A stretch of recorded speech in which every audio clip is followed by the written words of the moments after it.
এই পতাকাটা এই লক্ষ লক্ষ মানুষের ছাত্র জনতার অনুপ্রেরণার পতাকাটা আমি দেশনায়ক তারেক রহমানের হাতে দিতে চাই। 18ই জুলাই গণঅভ্যুত্থান চলাকালে কাজলা ওভারব্রিজের মাথায় জাতীয় পতাকা উড়িয়ে দেশবাসীকে সাহস জুগিয়েছিল ছাত্রদল কর্মী মোত্তাকিন। সাহসের প্রতীক হয়ে ওঠা রক্ত ঘামে মাখা সেই পতাকা তুলে দিতে চেয়েছিলেন বিএনপির চেয়ারম্যান তারেক রহমানের হাতে। অবশেষে তার স্বপ্ন পূরণ হয়েছে।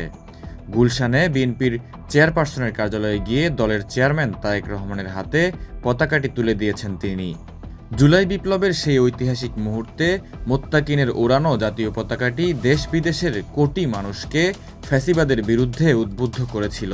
আমি আমার ওই পতাকা যখন জাগাই, ওই পতাকা ওই সময় 18 জুলাই বৃহস্পতিবার লক্ষ লক্ষ ছাত্র জনতা একটা নতুন করে ফাইট করার জন্য অনুপ্রেরণা পায়। ছাত্র জনতার রক্তক্ষয়ী আন্দোলনের মাধ্যমে হাসিনা সরকারের পতনের পর থেকেই মোত্তাকিনের প্রবল ইচ্ছা ছিল স্মৃতি বিজড়িত পতাকাটি তারেক রহমানের হাতে পৌঁছে দেবেন।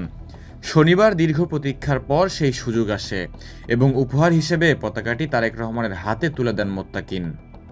জায়েদ হোসেন মিশু, ডেইলি সান।